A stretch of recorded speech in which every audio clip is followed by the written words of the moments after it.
In the Old Testament, is the Spirit of the Lord someone who is with the Lord, or is it the Lord?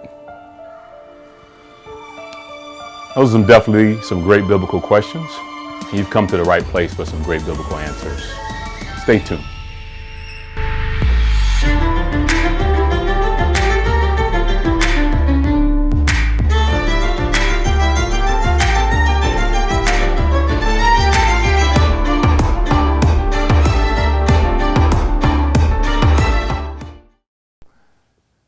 Hello, my name is Mario, and welcome to the Biblical Binitarian channel.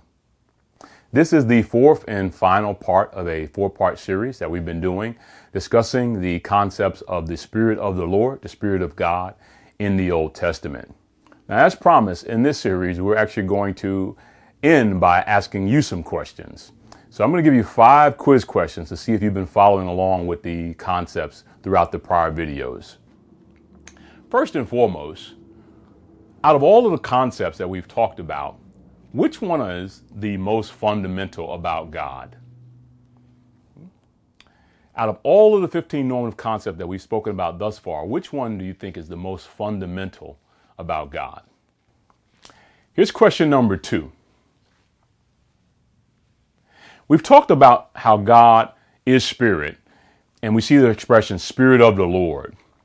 One of the questions I have is, do theologians believe that this requires God's Spirit to be someone else other than God? When we see the expression Spirit of the Lord or Spirit of God, do theologians, in this case Trinitarians or otherwise, does this require God's Spirit to be someone else other than God? Number 3, if God is Spirit, how does He bring forth life? How does He bring forth life? Number 4, when God is bringing His word to His people, how does He do that? When God brings His word forth, how does He do that? And number 5, how does God dwell among us, and how is He among us in the Bible? Okay. Now let's go through for the answers. I won't leave you hanging, but let's go through each one of those and discuss the answers. The first one is, and hopefully it should be very easy to remember, is we believe the first and fundamental concept about the normative concepts of the Spirit of God is that God consists of spirit. That is, God is spirit. Secondly, almost all scholars and theologians are agreed that when it comes to the Old Testament, that the Old Testament does not explicitly teach that the Spirit is another person, a hypostasis, a distinct person from God the Father within the being of God, that they don't find anything that explicitly warrants that or necessitates that or requires that. Number 3, this is an easy one. God conceives life by means of His very own Spirit. Life begets life, Spirit begets Spirit. So God conceives life by means of His very own Spirit. Number 4, His word, God conveys His word by means of His very own Spirit. He conveys His word through His prophets to His people by means of His very own Spirit. And fifthly, we looked at Psalm 139 and we learned that God communes with His own people by means of His very own Spirit. So hopefully these make sense, and hopefully you did pretty well there. I'm hoping for 5 out of 5. If not, you need to go back and watch the prior videos and it'll get you back up to speed. But I'm hoping overall that this series has shown you some fundamental concepts. Now you have the list of all 15, and we provide them for you here so you can see them all together. But more importantly, once you have these normative concepts, you should be able to go to any passage in the Old Testament that addresses the Spirit of God, the Spirit of the Lord, God's divine Spirit, and determine which category it falls under. In some cases, it may fall under one or more categories depending on the verse, but you're able to see at least some of the categories made plain in those passages.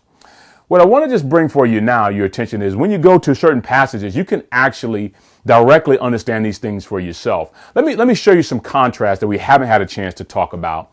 But when we read certain passages, for example, that God by His Spirit is grieved, we're saying, and scholars agree, that that doesn't necessitate that God's Spirit is another person.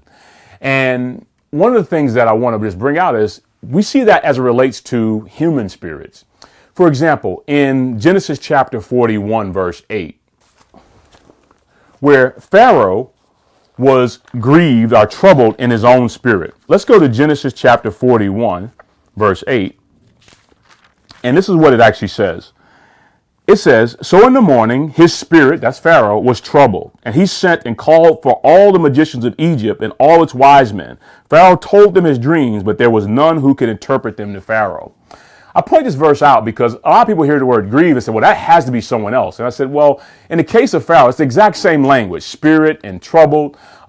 It means that Pharaoh was grieved. He was troubled in his spirit. Now, I just want to ask you another question. Does that require there be another person in Pharaoh who's troubled and lets Pharaoh know that? Or is that Pharaoh himself, his very own heart? And I think you know the answer to that. It's his very own heart. He was troubled in spirit. And I think we've all maybe encountered times where we've been troubled in spirit. And that's being grieved. That's being troubled. And that expression is used for other individuals. And obviously, it's also used for God. And that's the normative concept when you talk about spirit. Let me show you a few others.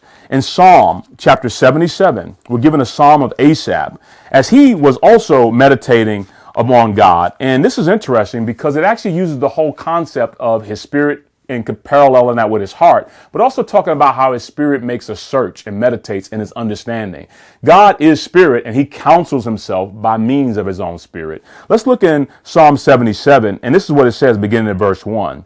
I cry aloud to God, and he will hear me. In the day of my trouble, I seek the Lord, and in the night my hand is stretched out without wearying. My soul refuses to be comforted.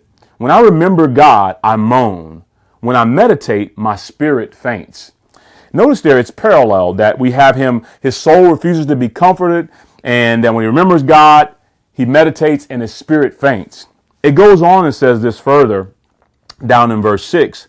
I said, let me remember my song in the night. Let me meditate in my heart. Then my spirit made a diligent search. What you can hear in that language is the richness of this inner turmoil and how he's saying, hey, you know what? In my own spirit, I'm going to make a search. I'm going to meditate in my heart. I'm going to think on these things. Now, once again, does that necessitate Asaph having another person within him who's doing this? Or is that Asaph himself? In fact, that's the very core of Asaph, his heart, his spirit. And I think you get the point. Here's another one. In Proverbs chapter 20, verse 27, this is an interesting one that brings together how God actually uses our spirit within us.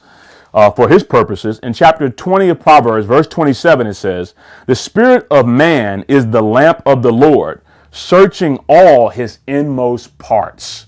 Now that's amazing. God has given us life. He's given us insight by means of his spirit, bringing life to ours.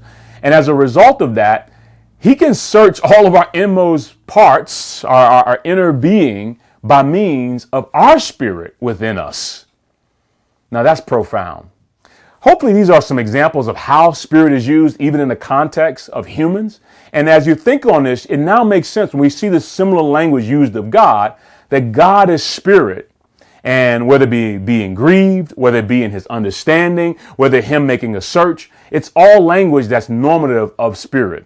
Now, with these 15, you can now also go and look through the Old Testament for yourself. There's about 90 references to the divine spirit. There are even more references to non-divine spirit like human or angelic spirits, but you can see these things for yourself. Once again, if you like the content on this channel, in addition to liking, sharing, and subscribing, we ask you to comment, and we also ask you to remember us in your prayers. Thanks for watching, and grace and peace ×2.